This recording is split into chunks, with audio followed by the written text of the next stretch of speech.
Ochelli Effect is sponsored by WallStreetWindow.com and listeners like you. And now, the most underrated voice in all media, Chuck Ochelli.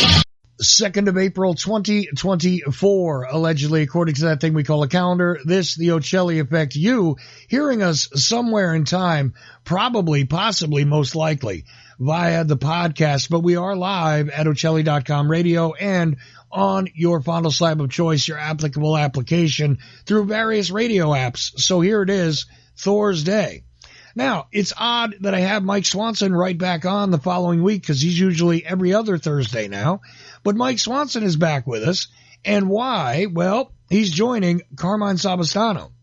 And we're going to have a three-way conversation here regarding something that does come up in the JFK assassination community as well. Although we're not going to focus, really, on the Kennedy assassination tonight. Instead, we're going to be talking about the murder, you know, those untimely deaths, why it is somebody died, why it is somebody got killed at a convenient time, etc., etc. We're going to focus on one of the names that always comes up on that list. And I do mean always. Sam Giancana.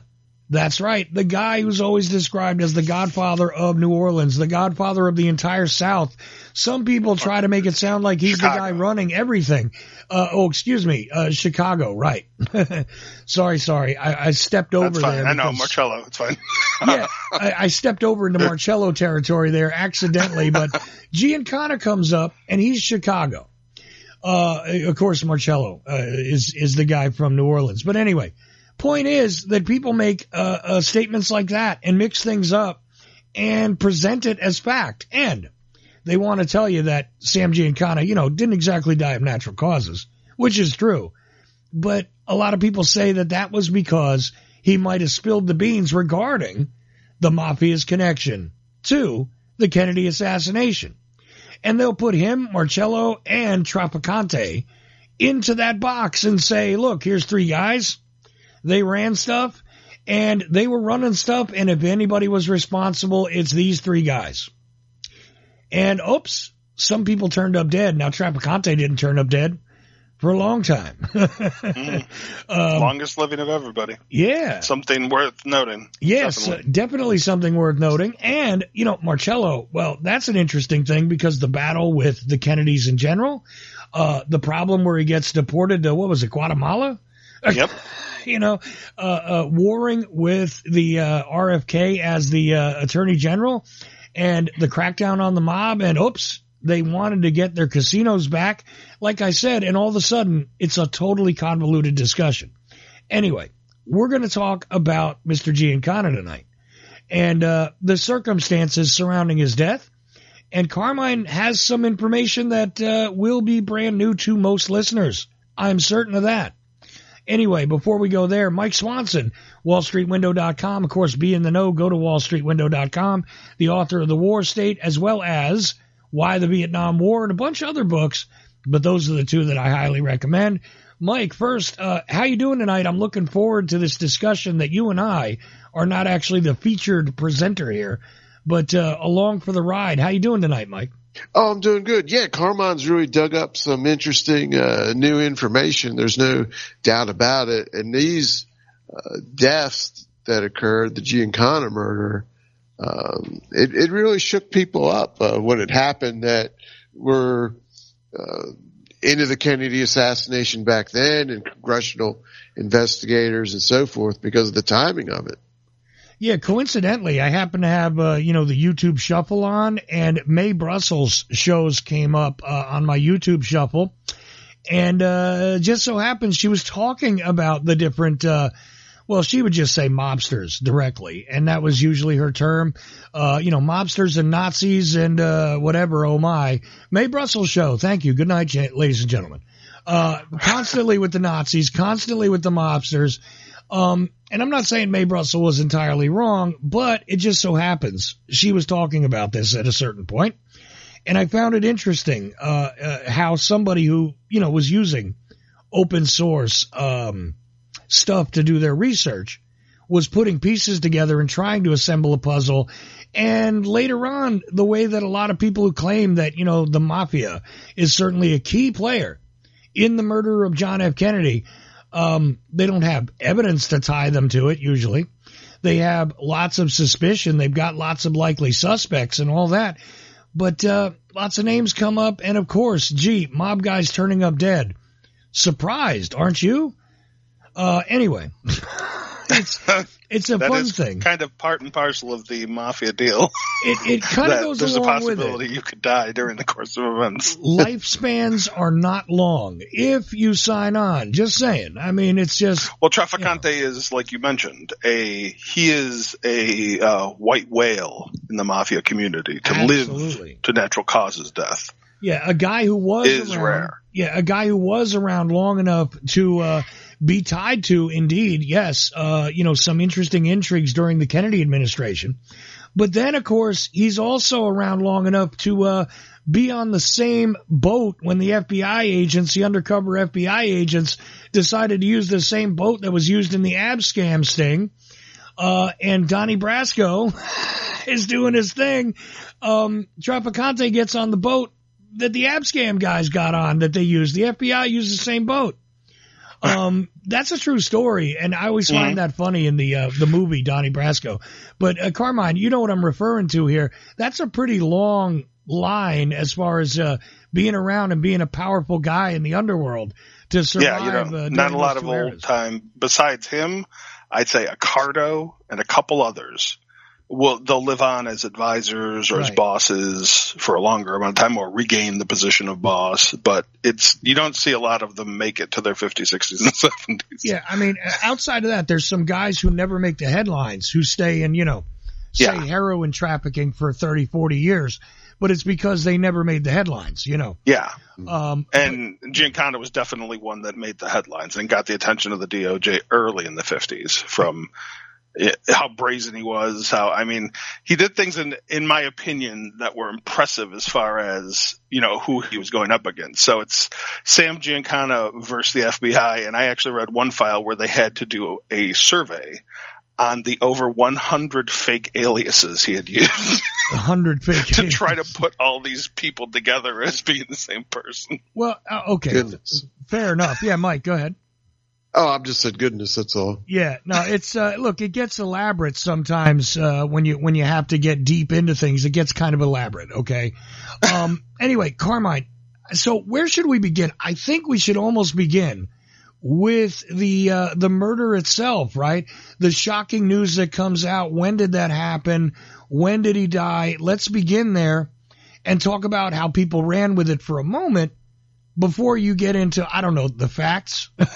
And sure. Well, we can do that, and then I'll try to do a little biographic material on him, and then we can get into the deeper parts of the murder and some of the new evidence. Right. So let's begin with the murder, right? This happened when exactly? I'm sure you have the notes in front of you. June 19th, 1975. He was shot to death in the basement of his Oak Park, Illinois home by an unknown killer. And that's another interesting thing. Mm-hmm. As much as there have been people and organizations like the CIA blamed for this death, it's unsolved. Right. It's still officially unsolved, and next year is the 50th year it would be unsolved. So there you have it. But he's okay. Now, at the time of his death, what would you say his position in the world was? Okay, exactly. Well, from what I've read about him, and as I discussed with you from some of the sources and the not only the documentary sources, but some of the biographic sources I've had a chance to speak with. Yeah, he was living in a nice home in Oak Park. He was still exercising control over some illegal operations, but he was not the boss. The boss at the time was being advised by Tony Accardo, and in essence was Accardo. But Joe Ayupa was being primed to become the boss. Now, Tony Accardo, I'll go into a little bit later, but he was Giancana's mentor. He was the guy back in the Capone gang that rose up, and basically when he rose, Giancana rose with him, and eventually when he quote-unquote retired, Giancana became boss. Right, right. So at that time in 75, he's, he doesn't really have, he's kind of, as we'll learn later, as it states in some of the files, he's a threat, basically, because he's an old boss who no one can really control or exercise authority over because he was a boss. No one wanted to confront him because they knew that he wouldn't back down. Right. But at the same time, he doesn't have any official power, but he still has, like a mafia bodyguard. He still has people. He's still operating rackets. Mm-hmm. He's involved, but he's sort of, I don't know if you could say he was independent of them, but he was in a sort of intermediate position. Right. Now, here's the interesting part about that. They have, if you have longevity in that business, right, that means that you have some very deep loyalties with people that have solidly made money with you. If they haven't gone to prison and haven't been, busted out one way or another, those are some loyal people that are usually there if they've been with you over the long haul. And this is the kind of thing that he had. Is that sort of loyalty that was outside of just, this is the boss, this is the structure, this is the guy who you got to kick up to. It went well beyond that because he had for years had developed relationships with people in a lot of places, not just in the, the mafia proper, let's say, but all across the criminal underworld. And indeed, he had to have obviously run across people in certain government agencies and things like this. Not saying that he was, a collaborator with government agencies per se, but who knows? But the thing is, these people now know him. They know what his behaviors are like. They're used to him, and he's had a long-standing position, right? So that's a little bit different than somebody who's like, on the rise, who's out there, needing to prove something, having to hold on to a position of power, having to politic their way through things. Their politics are done. They just have now the establishment of their own personal network, not necessarily based solely on the supposed or alleged proper structure of La Cosa Nostra. It goes well beyond that. Now, would you say that's an accurate statement? Yeah, and what is, I think, notable, too, that we'll come to see as we discuss it more is it's not wholly proven, but it appears to me, at least, to be a possibility that if you look at the manner in which people were dying, instead of it being connected to the Kennedy case, I think that certain mafia figures died because they were connected to Giancana and they were loyalists.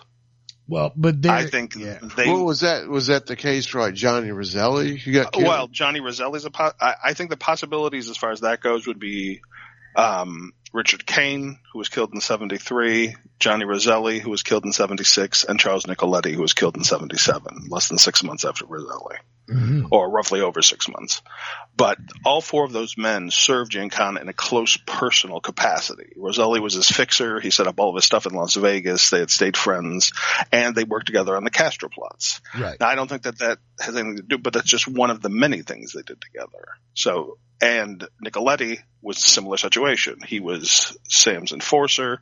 He was the one who collected for him when he got put in jail in 65.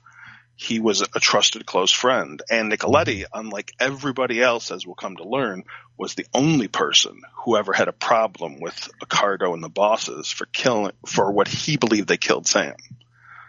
Nicoletti was convinced. Right. Because, as we'll come to understand, he learned that he, in an unintended way, was kind of connected to a situation around it.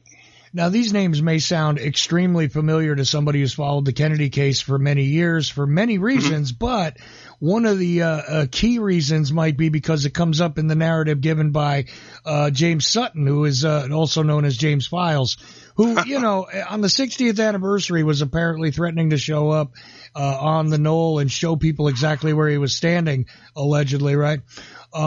Which I found funny. Mike, do you remember that going on when we were in Dallas? That there was the rumor James Files is going to come out and stand on the knoll. Yeah, I didn't know if people were joking or if it was for real, but he didn't show up either way. No, thank God. As far as I know, he didn't show up, but there was this very serious talk that he was going to show up. And again, I agree with you. I don't know if it was a joke but it was repeated a lot. let's say. Anyway, but Files claims to be somebody who came from Chicago, was part of that, and a lot of people, with or without Files, have tried to put a gun in Nicoletti's hands in Dealey Plaza. And the problem is Nicoletti is in Chicago being investigated for a murder at the time. Yeah, kind of had eyes on him elsewhere, and yeah. But anyway, gee, that sounds familiar too. Carmine. So where do we begin? I guess we should begin now with the biography to give people an idea in case they've just heard the name and are not sure and just go, oh yeah, the mob boss. And I'll try to throw in some of those guys too, a little bit about each of those gentlemen that we mentioned as well. Absolutely. Go right ahead. Okay. So Salvatore Mooney Giancana was born during 1908 on the southwest side of Chicago's Little Italy after his parents arrived in a series of Italian immigration waves begun during the 1860s. A young Sam would join various local gangs until the 1920s when he developed associations with the criminal syndicate of Al Capone. He served as a driver and enforcer in the Capone organization until his formal acceptance into Chicago Mafia. Among the 1940s, he aligned himself with Tony Big Tuna Accardo, and by the end of the next decade following Accardo's retirement, Sam ruled over the entire Chicago Mafia and surrounded himself with infamous allies. He utilized fixer Johnny Handsome John Roselli to increase his nationwide gambling rackets. Charles Typewriter Nicoletti enforced Momo's will and managed projects in his absence. Dominic Butchie Blasi was his secretary and bodyguard, and Richard Scalzetti Kane was Momo's driver and corrupt police official. Mm-hmm. Now, really quickly, Carmine, just to give people an idea of the diverse type of business we're talking about here among these gentlemen collectively, this ranges everywhere from your very typical, typically standard mob type stuff in Chicago, all the way to show business, all the way into literally entertainment. He was dating Judith Campbell Exner. He was dating, what was it, one of the McGuire sisters. Oh, yeah. But not just in his, let's call it his social life, but I mean in his business. He was doing business. Yeah. Johnny Roselli, was out there trying to represent the interests of the mob. Right.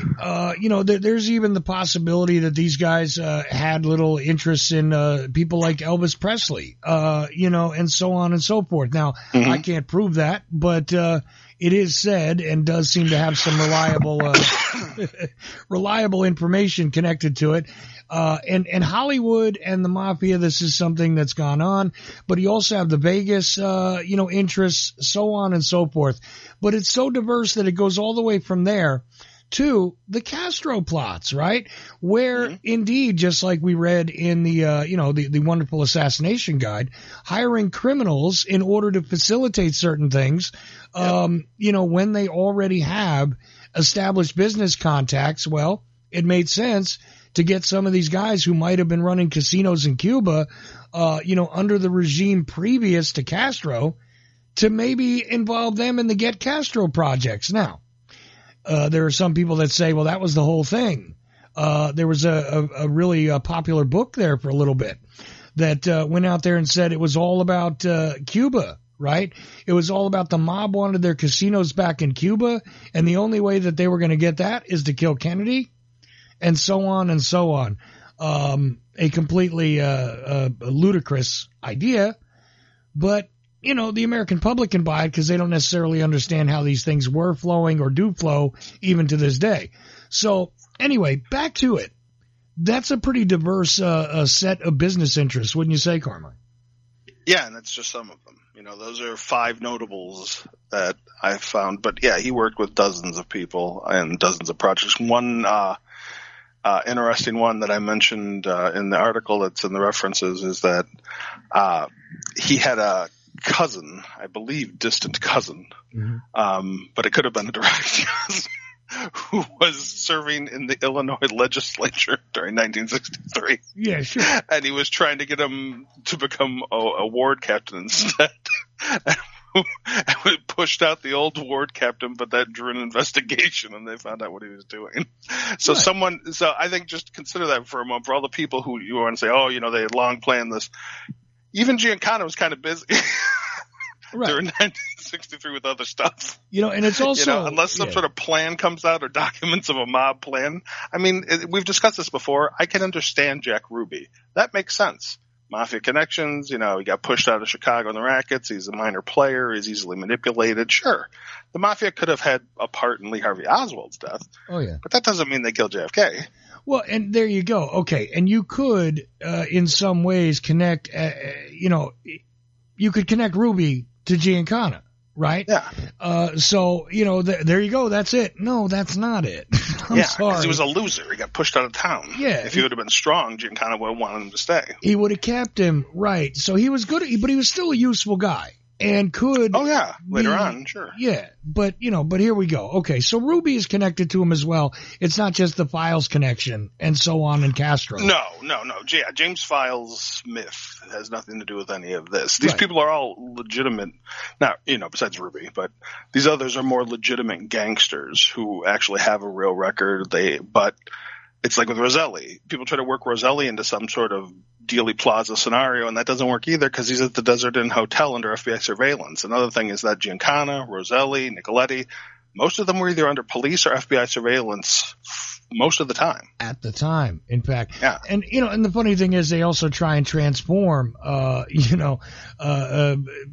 this guy's the Don of, what did they say, the Don of Hollywood or the Don of, Roselli. Roselli. He's the Don of this or he was the Don of nothing. He was a good middleman that was able to get things done. He's a capo. Yeah.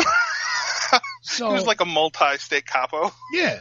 And that is useful, and I get it, but this is not a guy who was like running anything. No. And that's the funny thing about Giancana where, again, like you said, he's not exactly running the show at the time. Anyway, let's get back to it. You've laid out part of this, and I just wanted to, just note the diversity and the very interesting, widespread reasons why this guy could be everywhere doing everything. But now you need to actually connect him to the assassination. But anyhow, let's get back to his assassination. Go ahead. Okay. Interestingly, all of those men I had mentioned, besides Dominic Blasi, were killed in gangland-style murders, which occurred from 1973 to 1977. Mm-hmm. Kane, who aided Giancana before and following the period Sam fled the United States in 1966 from prosecution, was shot down with all other patrons inside a restaurant by masked men in Chicago mid-1973. Johnny Roselli's body was found in pieces within an industrial drum floating in a Florida bay amongst 1976, and Nicoletti was shot and left in a burning car in the spring of 1977. Right. The FBI later quietly investigated Nicoletti's murder, and criminal informant statements blame his death on conflicts with Tony Accardo, who had remained a force in the underworld following Giancana's absence. Each were Giancana loyalists, but only one person was spared, the seeming wrath, the Chicago outfit. Using motive, means, and opportunity when regarding a crime, whose details are in dispute and finding new evidence to form reasonable conclusions, is the matter at hand. Today I have brought some new evidence for consideration that I would contend when we apply it to other facts from the crime scene, witness statements, and using the aforementioned requirements, it allows us to provide answers to the question of who killed Sam Giancana. The first thing I wish to offer is the popular and unlikely motives that we have often heard. So the first and probable motive for attacking Sam Giancana was we can easily rule out as robbery, because Giancana's body, according to investigators, had $1,400 in his pants pocket after being discovered. Mm-hmm. The most basic act a thief would undertake was checking him for money and jewelry, and both were still present after the assassin had fled. The crime scene was not ransacked for valuables, and easier targets for greater financial gain were present across Chicago. Thus, I would submit this was not a robbery gone wrong. A popular motive that some have proposed in books and films would blame the Central Intelligence Agency for Giancana's murder. He is among the mafia notables in contact with officials that also included Johnny Roselli, Santo Trafficante, and Giancana under the alias Sam Gold. Mm-hmm. The contacts were made by the CIA's Office of Security using multiple agents and officers seeking a means to assassinate Fidel Castro. However, the involvement of Giancana and Trafficante was limited to some planning and would not bear any useful operational material, but Roselli would continue supporting the plots after Giancana and Trafficante had left. Right.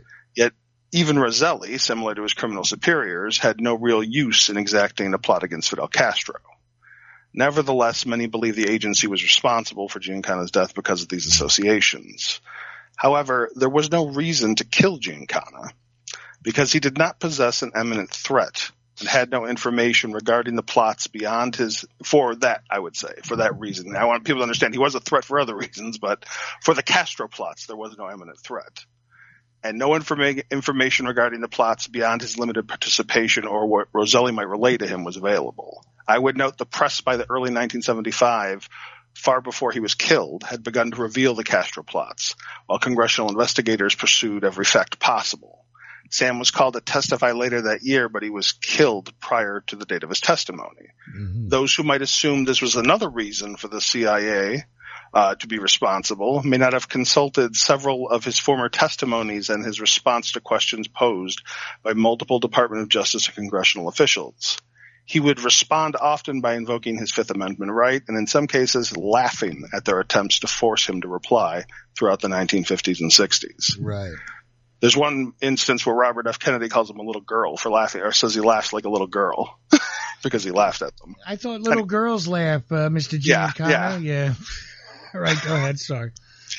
So despite offers of immunity, years of surveillance, and threats of spending his life in jail, Sam did not relent and kept his criminal secrets to himself. Mm-hmm. Additionally, the CIA had years of opportunities to kill Giancana if they wished his demise amid the later 60s until 1974, when he was eluding some officials within Latin American countries. If the agency truly wished to remove Sam, they had stations in every country he visited and agents in the field. They would have the perfect atmosphere to carry out a deadly clandestine act. It provided literal and political distance and possibly amenable foreign investigators. This period abroad generated several potential chances for MoMo to have a, quote, accident happen, right, as is prescribed in some of the older agency's PB success operational files. Yet nothing ever happened to Giancana when it would have been most opportune for intelligence officials. And this would support they were not responsible for his death. Consider that Giancana was a threat no matter where he lived to his enemies, but those who killed him only acted months after his return to America. Should officials have wished to eliminate him, they could have done it any time, but his enemies in Chicago had to wait for him to return. Right. Okay. Now, that's usually the key, though, is that they say, well, look, he was about to testify. That's why they had to get rid of him, because he was going to finally spill stuff. And no, he hadn't spilled it before, but now he was finally. What evidence do we have that there was going to be anything different from his usual elusive behavior that you described? I don't think we have any, No. So, maybe he was being shut down, but not by the agency and not because of the threat of the testimony. That makes no sense, in fact. So, well, and I agree with you, and I think that a little fact that people, when they say that it was because he was going to testify was the reason they had to kill him, they don't realize that if you look into the record, Johnny Roselli, who knew more about the plots, testified 5 days after Giancana died. Yeah. So he would have been killed. Well, or if that's what they were doing, if they were going to make sure nobody was going to testify, the guy who knew the most would have been the person to eliminate, not Giancana. Well, alternatively, Roselli would have gotten the message. Okay. Oh, there you go, too, yeah. If Roselli would have thought for a moment that Sam's death had anything to do with it. Yeah, if Sam was being shut down for talking about this, I better reconsider what I'm about to say. And that happens all the time. Mm-hmm. Okay. When it comes to these guys testifying, is that suddenly somebody changes their mind. I mean, even if you look back at that whole thing with Gotti, right? And the guy who was going to testify against him in court over a car accident, if you remember, all of a sudden he figures out this is John Gotti and his memory goes blank, right? Yeah. They get a message that this might not be a good idea to talk. And it'd be a real shame if something bad were to happen. It's sad that happened to Sam. He was about ready to talk about some of these things you're about ready to go talk about. If I was you, I'm just saying, I'd think about that. And that could be a friendly face coming to you to give you a warning. The CIA needed to get him for the testimony just doesn't work. That's not a viable reasoning for why he was killed. No. You don't have any evidence that backs it up to say that that's what the deal was. I mean, that's all I'm saying. Yeah. But please continue, because this is an interesting timeline. But a lot of people say, nope, they had to kill him because he was going to go testify. And I go, yeah, but that doesn't make any sense, because he's already proven that he's elusive, pleads the fifth, does stuff like this. He dances around, and he's given some testimony already. And they offered him immunity before, and he's refused it. That's the other thing, is that he was also offered immunity. People that thought that he might have something to offer regarding the Kennedy case, he was offered immunity in that case. Like, if you have something on this, we'll, give you a pass here. And, this is speculation, but from what I've read about him, he was a fairly proud man. If he thought that he could get them to put on paper that he had killed the president and they would have to publish it and nothing would happen to him. Right. I have a feeling he would have done it. This is a guarantee that you will go down in history if you are the mob guy who killed the president and you can't do nothing about it. I got immunity. Yeah, they gave you an immunity deal. Yeah, no. So please continue. Okay. So where were we?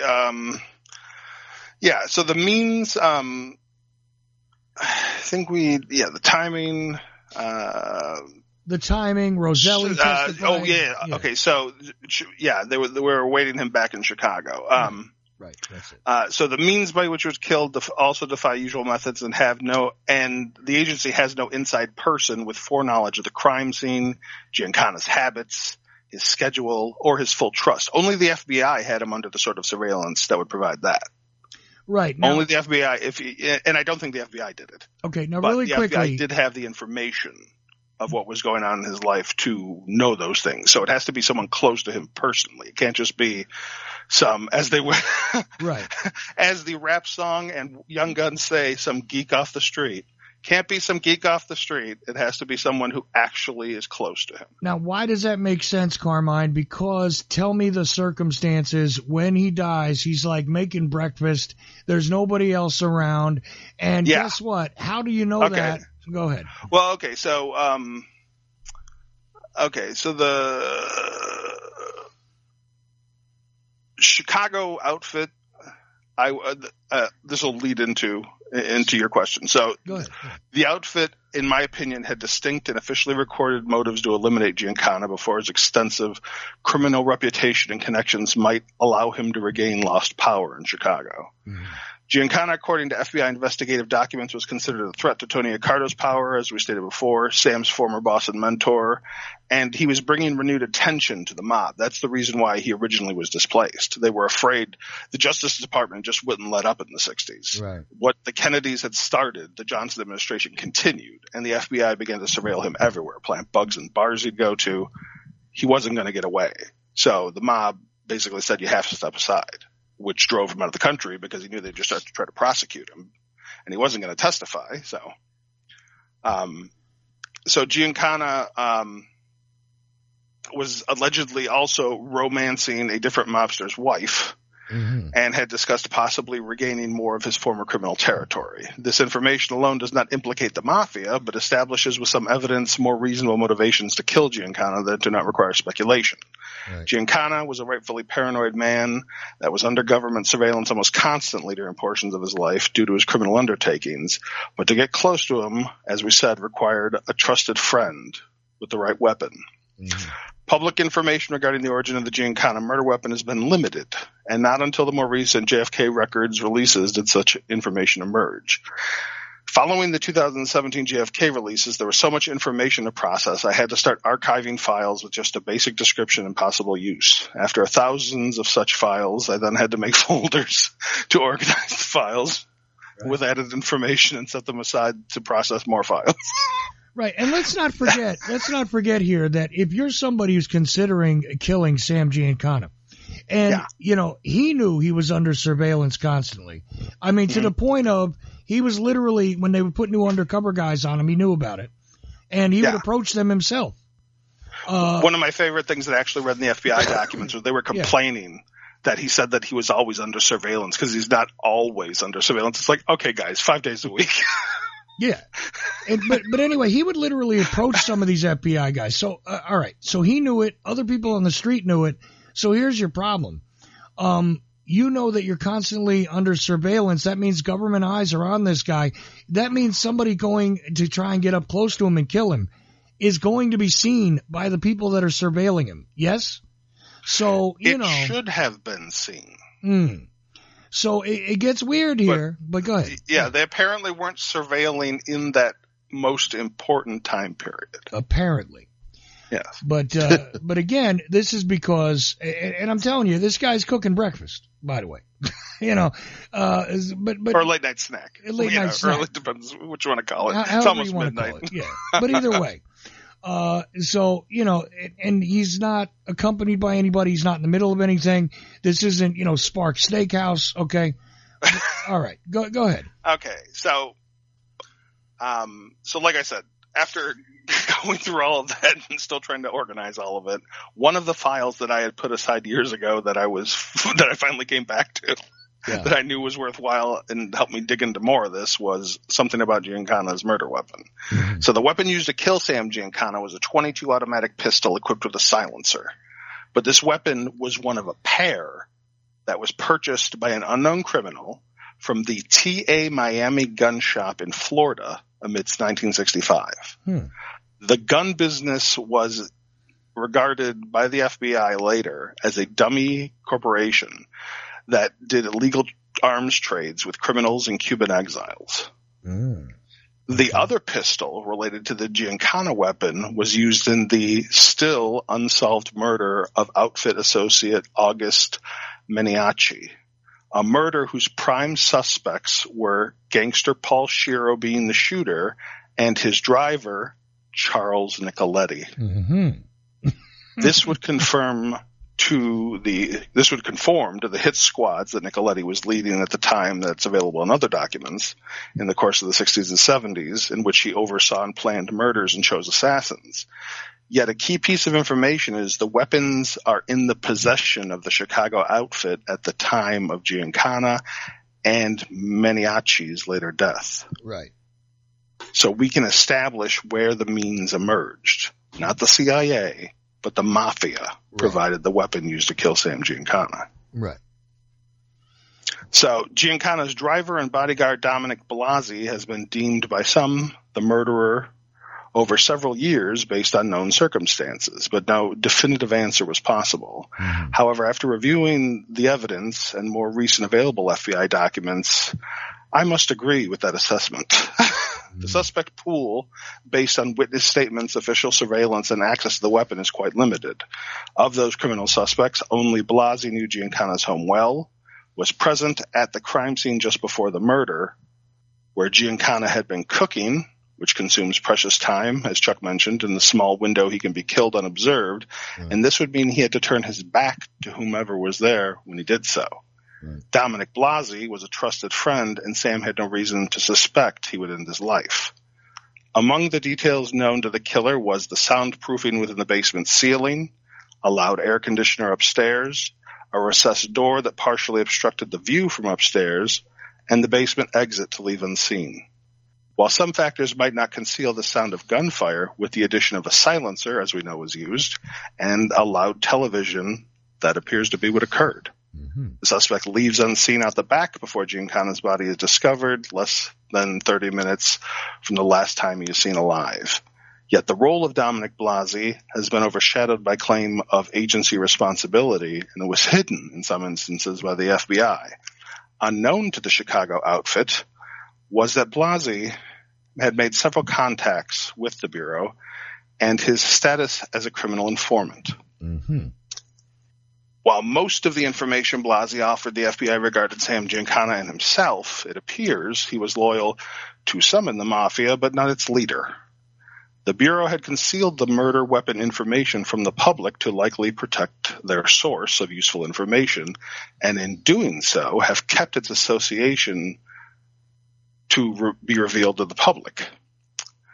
Blasi, when later suspected and questioned, would not testify about the death of Giancana to a grand jury. Further cementing the Chicago syndicate's role in Sam Giancana's death were reports from 3 FBI criminal informants that state, quote, "The word is still out. Giancana, had it coming, and Ricardo, Ayupa, and the rest of the people are satisfied with a job well done. Okay. The Bureau source. I'm sorry, go ahead. I just want to stop you for a second and ask Mike, do you have any thoughts thus far on this, Mike? I mean, I'm just listening to what Carmine's saying. He's going into good detail on it. No, it's excellent. And, of course, the other thing that people bring up about this is the manner in which he was shot and all this kind of thing, that this was a message being sent. And here's the thing, that sort of flair, that kind of thing, not something the agency does. Now, some people might argue that, well, the agency hired the mob to do it. But, you know, here we go. Once again, I would answer to that the Roselli thing. Then why didn't Roselli die? Right. So, but now, if they're going to cut everybody off before they can testify, then... Like you all said earlier, though, what's the reason? Yeah. What was he going to say? Of course, he's dead, so we don't know. But is there any reason to think he was going to say something that was so important that they would have to eliminate him? And, you know, I doubt it. I agree with that assessment because I know you guys have looked at him fairly extensively, and I've looked over the Castro plots phase 1, 2, and 3. Mm-hmm. And, you know, we even contributed to some of the stuff on phase 3 on the show to show, you know, new documents and things. So it's not a question of that it was going on. Sure, it was going on, but the mafia was gone before phase 1 was even halfway through. Right. They knew. The poison pill, all the nonsense that they had suggested. And it turned out really just to be, what's funny is that people don't ever, the only thing that might be a motive to want to kill Giancana was that he blackmailed the CIA because he had spied on Judith Campbell Exner illegally with sound equipment, and they were going to charge him for that. But Giancana said, oh yeah, well then I'll tell everybody about the Castro plots. So they had to get Bobby Kennedy to give the okay for the DOJ to get rid of that indictment. Mm-hmm. See, but there you have it. Yeah. I mean, and no, I think the government was just get him away from us. He's a problem. He's got anything he does is going to have strings. Well, there's no good way to deal with it. And here's the other problem is earlier on in the timeline, if you're the CIA, this guy is already an issue long before his death. You got a decade here. Yeah. At least where he could have make an accident happen. You know, and if you would have gotten rid of him in, 65, nobody would have thought about it because nobody knew about any of this stuff yet. It would have just, you make that look like an accident, make that look like something else, right? And look, it's a dangerous business. It's you got a high fatality rate, in that profession. Well, especially in all the other countries too. As soon as he goes to a country where there isn't a real strong central government, you can make all sorts of things happen. Right. You could just make him, then you could make him the victim of, guess what? A robbery, a random robbery where they just happen to kill the mob guy. And as you said about the signature, that is true too. Only usually professional criminals or people wanting to stand out give that many shots as a message. Right. And what beyond just killing someone to kill them. What are we talking about specifically, Carmine, just for the listener who doesn't know? The mafia hitmen, certain hitmen would try to be flamboyant in the way that they killed someone. Right. In this rather than wanting to go under the radar like the agency would if they were trying to kill someone. Right. In this case, what are we talking about? Because what happened here? Oh, he was shot, I believe, once or 5 times from behind. Something like that, Yeah, and then turned over. He was shot at an inordinate amount of times. Right. More than necessary. One shot to his head would have killed him. Right. I mean, look, look, sometimes you got to tap a 22 a couple of times because it's a light, Oh, okay. But the thing is, a couple of times in the back of the head with the 22, you should be done. But no, this guy was turned over and then shot in the mouth. All right? So, this doesn't look good. This looks like, again, not an agency kill. The agency is more of the personality of, let's shoot him with an ice bullet because that'll melt. 7 shots, so you know. Yeah, 7. But I mean, the agency is more like I said, let's shoot him with an ice bullet or something because the projectile will melt away. That'll be the end of it. There'll be a hole and no projectile. Or, you know what? Just dose him. He falls down the stairs. Something like that, Older guys fall down the stairs. Right, exactly. Or, throw him out at the window. Yeah, that's actually one straight out of the manual, Mike. That's hilarious. Yeah, he fell out the window. Yeah, exactly. No, he fell out the window. Was his neck broken before he fell out the window? Maybe, but it's okay.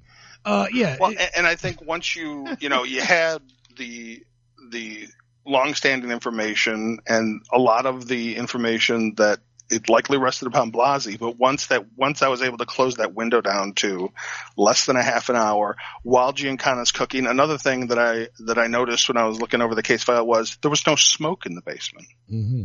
So that food couldn't have been cooking that long. Right. He didn't you know what I mean? So you give 10 minutes for the preparation. Nobody else is – you're going to tell me that someone wandered in a 20-minute window to the back of Sam Giancana's house and killed him and was able to vanish with no one seeing him or hearing him. Right. And here's the other thing is all these circumstances lead you to believe that this is somebody that got – they didn't break in suddenly, bust in the place and, and go shooting it up. It wasn't like one of the things, too, I was going to just say real quickly, the FBI mentioned that when they wanted to get a temperature amongst the underworld, basically, to see what they thought, there was no talk of revenge from anybody but Nicoletti. See, and there you have it. Again, right? Because why is there no crosstalk like that? Because it's known what happened. Yeah, because somebody from on high gave the order. Right. That's what they actually said. And they talk about how, if they mentioned Blasey, and they say if Blasey got the order, he had no choice. It doesn't matter if you're his friend. It doesn't matter anything. You have to do what you're ordered to do. That's it. And like I said, your friends are the most likely suspects because, again, who's going to be, who's he turning his back on while he's at the stove? Right? Yeah. Seriously. His bodyguard, his driver, his longtime friend. His friend, somebody who came by that he had an appointment with that, they don't write down things in an appointment book, but he's going to come by and have a chat with him. Okay, fine. I'm cooking some eggs. Let's talk. So, and there's no struggle. There's no. Anyway. And then he didn't say goodbye. I mean, I'm not saying that Blasey always, because Joe Perizio, the caretaker, and his wife, it's not like they're important people to the mob or anything. Right. But he left and didn't say anything. Right. That just strikes me as odd that in that small, brief window we were just talking about, Blasey just wandered away. Didn't notice that anything, I guess I'll leave now right before this happens. Yeah, well, of course. Anyway, please continue on though, because this is most interesting.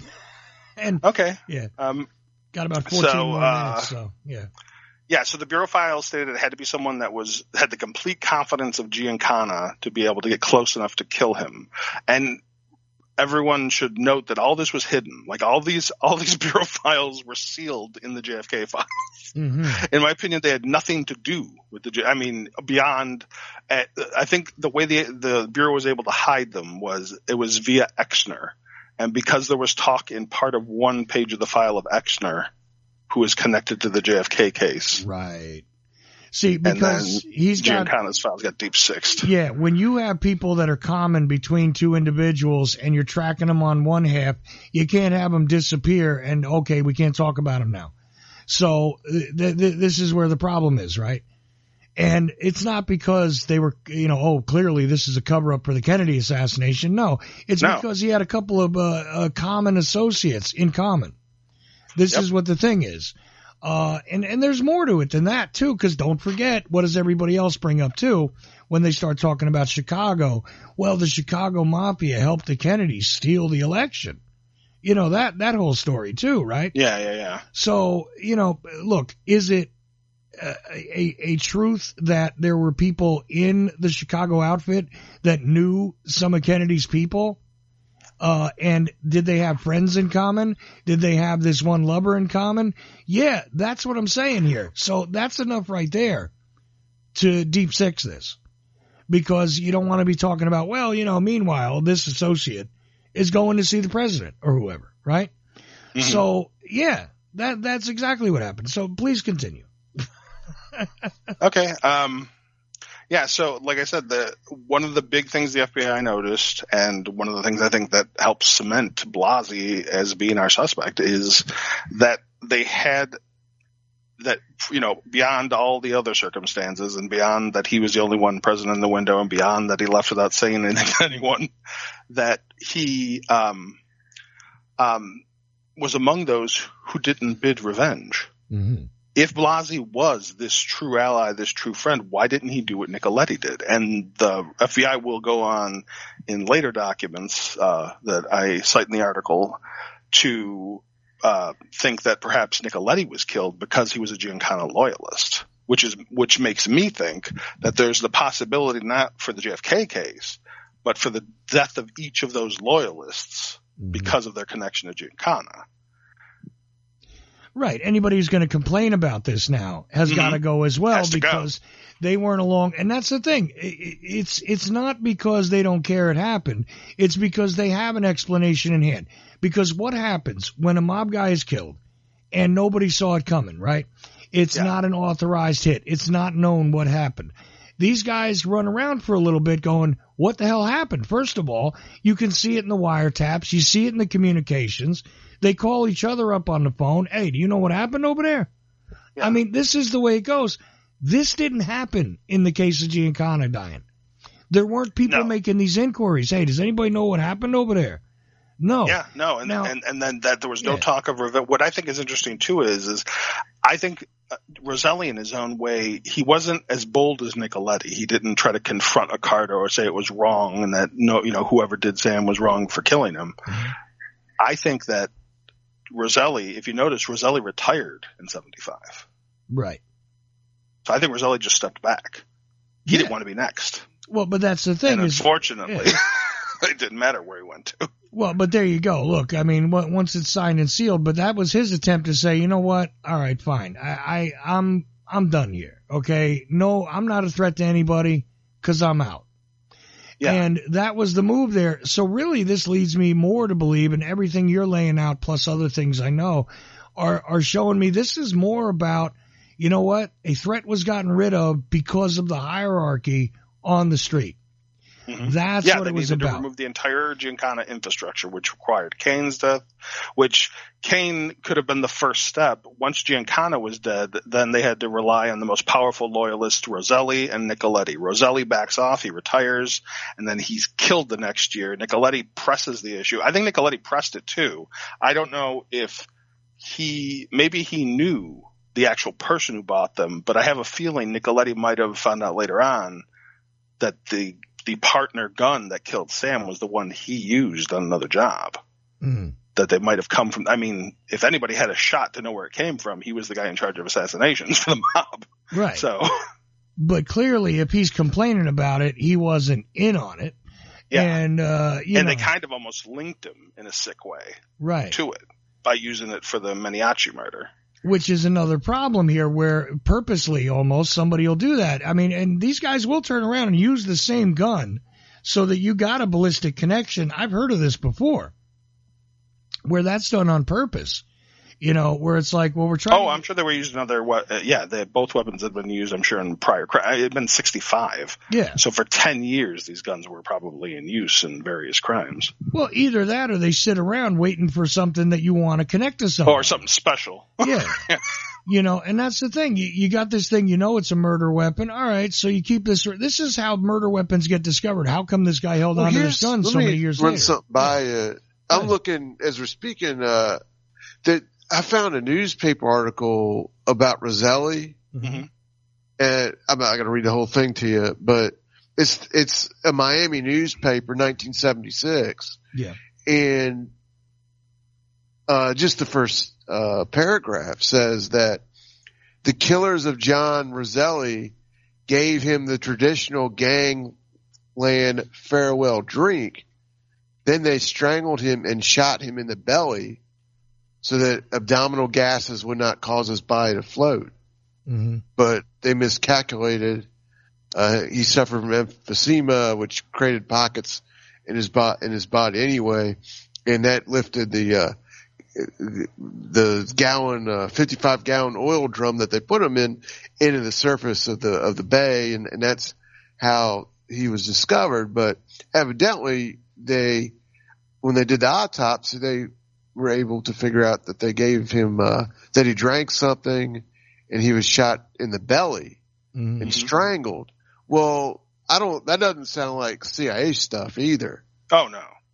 No, but being shot in the belly and then chopped up, strangled, and the people be that close to you that are doing this to you. Well, and a lot of people think that they chop them up so that they can separate, identifying marks and this kind.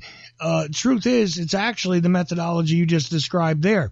A completely intact body, especially if you don't disrupt the abdominal cavity, will blow up because, like you said, the gases in there begin to expand from the action of decay. And a lot of times, these bodies, they turn up a little while later. They seem to float to the surface later if they're not, really, really heavily weighted down. Well, a shortcut is make sure that you don't have an inflatable area, a bladder, so to speak, that inflates afterwards. You get rid of the body, you disturb that, you can't inflate. It's not going to become a flotation device, basically. And here's another paragraph for you. It's true. There are indications that the 71-year-old Roselli was prepared for his last drink. Mm-hmm. He was reported to have spurned the advice of a Washington lawyer to stay undercover because he felt his time was running out for medical reasons, the emphysema. Mm-hmm. Well, look, I can tell you that even if you listen to say Sammy the Bull has a podcast, right? Sammy the Bull Gravano. Yeah. You listen to him talk about some of these circumstances where he had to go get rid of somebody he knew. A lot of times there's a little bit of a ritualistic thing that goes on. Look, we were always friends. I'm here to kill you. They will sit, have a final drink, have a little talk. Hey, listen, do me a favor. Don't shoot me in the face. Stuff like this goes on. Literally, it's a true story. I know it sounds Hollywood-ish, and a lot of things are exaggerated in Hollywood, but there are stories all the time about this kind of thing. So that's believable as well. Somebody could have very easily, even if you watch The Sopranos, right? When they decide to get rid of, Bump and Sarah there on the boat, what do? They all get a drink. They all get a shot of tequila, I think. Right before they get rid of him. Well, what's interesting, now that you bring that up, this is just an aside. It doesn't, prove anything in and of itself. Yeah. But when Di Parisio, just before he left Giancana and Blasi alone, Blasi had been bothering him for a glass of scotch. Okay. Well. So Blasi was in the mood to drink right before whatever happened to Giancana happened. Well, if you ever notice, though, it's a common trope. You can see it, again, evidenced in these Hollywood movies, but it's a real-life thing about, if you remember in The Godfather, here, have a drink. Now tell your Godfather what's going on.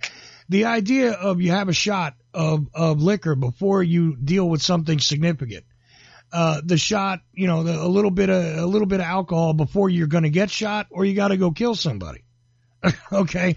And it says the story, another paragraph later on, a quote, examiners found a small amount of alcohol in Roselli's body, about the equivalent of one drink. Right. Investigators learned that he hadn't had anything to drink at home that morning, nor is there any evidence that he stopped at a bar after leaving. Yeah, that tells me that a friend probably killed him and sat there and said, look, John, it's sad. You're not leaving here alive, okay? But let's have a drink.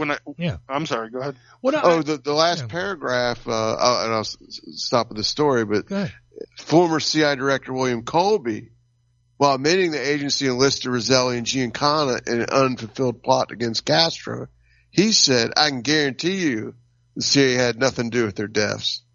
Right. In this instance, I do believe this CIA director. Well, Colby was one of the rare, more honest ones who actually revealed some of the CIA secrets to Congress when he didn't have to. Yeah, Colby. As opposed to Dulles and others who were forced. When they had to reveal something. Right. Colby himself, he had a strange death too. Yeah. That that to me is very strange. If I were gonna, if I have to place a bet on Sam Giancana or William Colby being killed by the CIA, it's not Sam Giancana. No, I got to tell you that. Look, you see the big difference here, though. Okay, Roselli ends up in a drum, chopped up. Yeah. Colby has an accident on a boat, okay? Which obviously must have been a suicide check. Which, because I'll tell you, anytime I'm suicidal, I'm going to row a boat out by myself at night. No, come on. This is the big difference here, okay? That's what happens, okay? So that's what a CIA murder looks like. Not saying that I know for sure about Colby, but hypothetically. Just looking at the murder guide, that's the way to do it, hypothetically. And we're backed by certain agency documentation that says this is how you do it, by the way. But nothing in the assassination guide talks about sending a message, making a point of it. Okay? Nope. In fact, that's the exact opposite. You want that. That's why, as we've said before, and I'll just reiterate that. That's why this death, I'm glad we've been able to contribute some more information so we have a better picture, a better answer with more evidence. But ultimately, one of the big reasons why this wasn't ever likely a CIA death is because it attracts attention.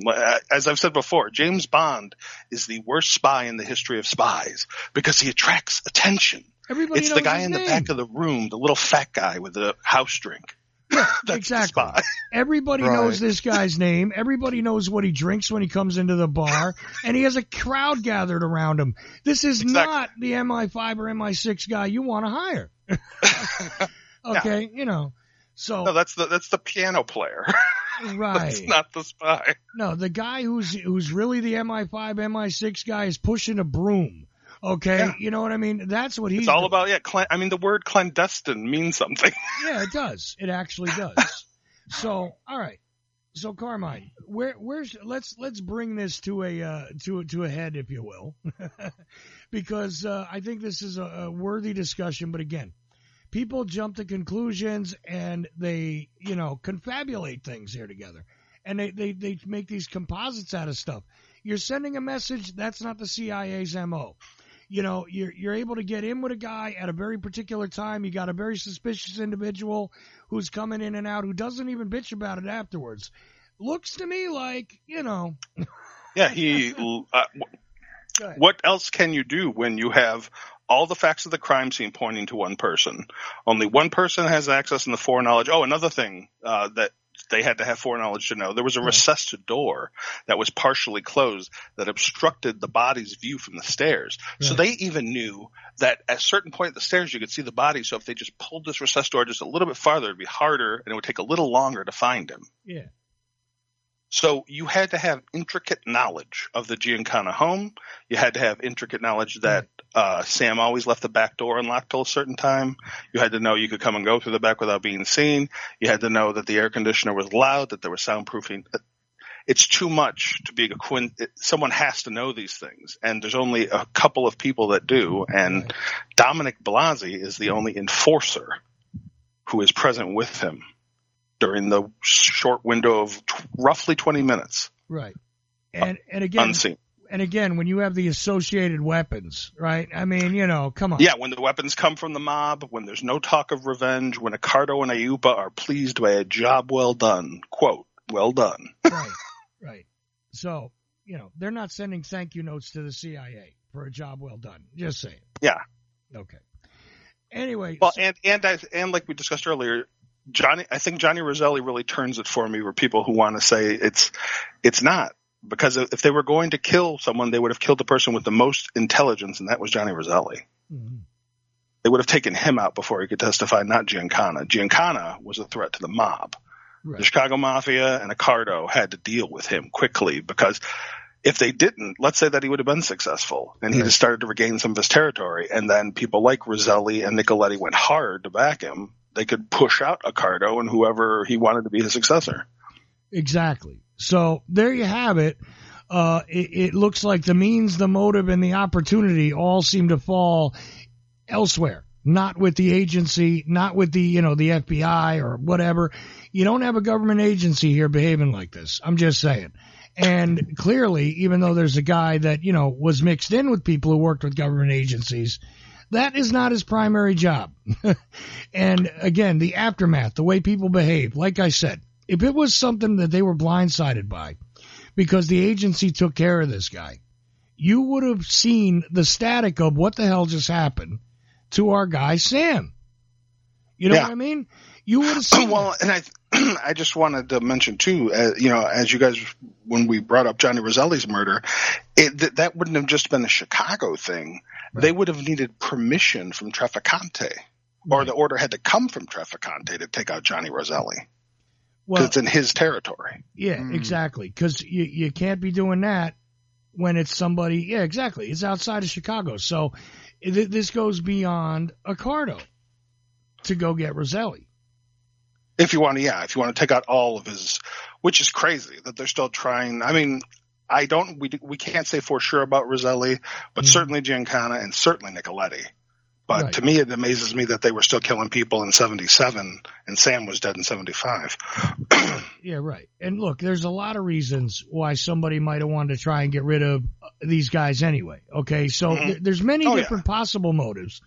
But, what looks good looks good. So, anyways. What else do we need to know, Carmine? And Mike, do you have any final questions here? Oh, no, you're doing a good job covering it all. Okay. So I'm glad you guys, I hope the audience enjoyed it. We'll let you know. I'm probably going to work more on this case. It's definitely, try to find out every little bit that I possibly can to try to expand what we know as much as possible. Excellent. But I certainly think it's a step in the right direction. And now we actually know where the murder weapon came from, which I think opens up, all the other mob connections and why the FBI hid it, which shouldn't be overlooked as well. Once again, the FBI is hiding illegal activities by its informants because it doesn't want them associated with the Bureau. Right. And as I said, it's not just about the mafia here. It's about any organized situation. The Klan comes to mind first, but it's not the only two places this goes on.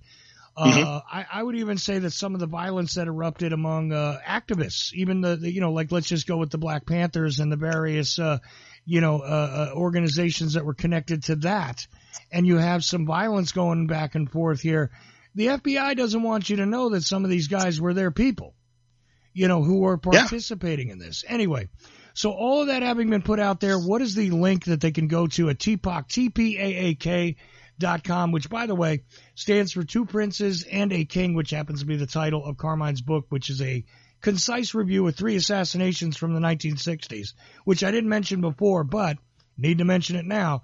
And I recommend that book as well, just like I recommend Mike's books. But at TPAAK.com, what is the headline of the article there? I'm going to put it in the show notes for you guys out there to follow along and read afterwards. But what is it, Carmine? It's The Death and Times of a Gangster, Part 2. There you go. And it was a Part 2 years in the making, because I wrote the original one, I believe, 2016 or 17, about Johnny Roselli, just another unsolved mafia murder that people always attribute some link to the JFK case.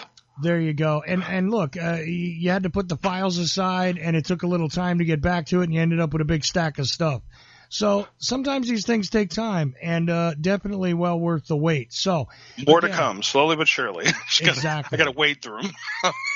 more to come, and who knows what else is in the files. But TPAAK.com, and once again, what is the title of the article again?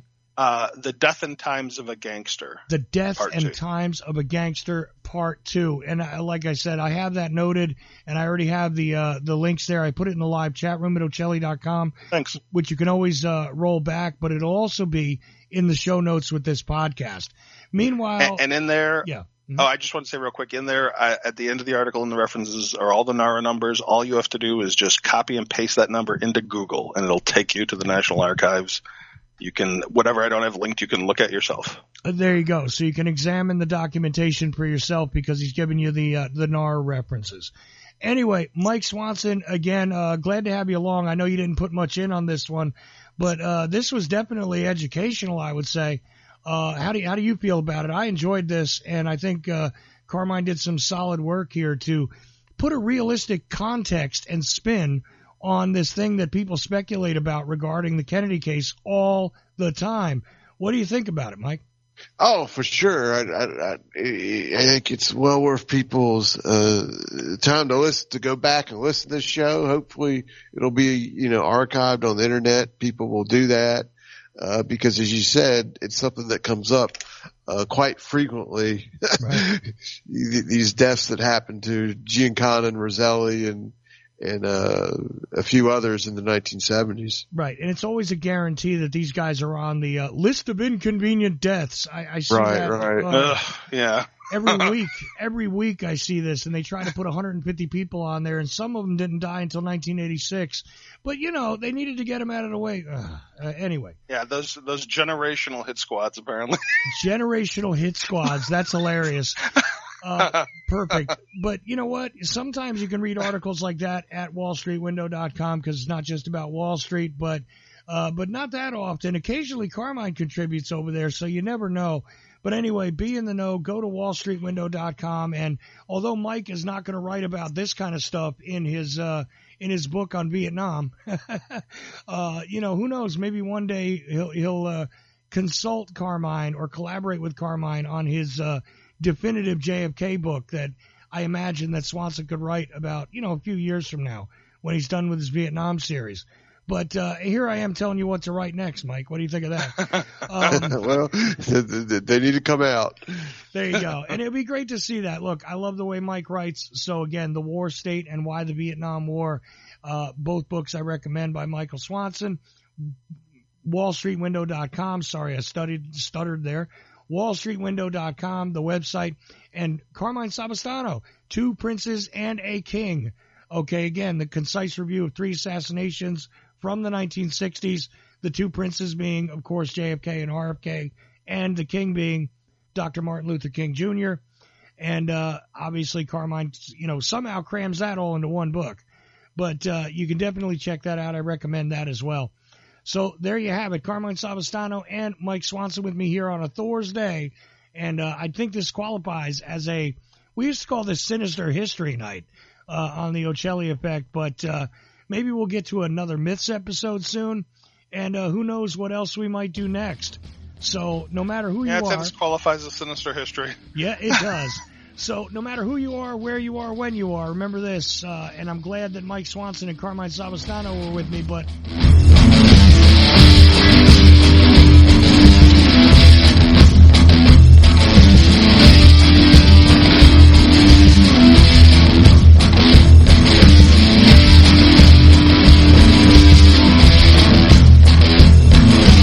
Ochelli.com. WallStreetWindow.com. Gold, silver, the stock market. WallStreetWindow.com. Perhaps you're invested deeply. Perhaps you're not in deep enough. Maybe you're thinking about getting started. WallStreetWindow.com. Michael Swanson, the brilliant author of The War State, understood these trends professionally for many years, and now he gives you the benefit of his knowledge. WallStreetWindow.com. Go there now. Go there now. Go there now. The Ochelli.com radio network. Revelation through conversation. Nuclear holocaust.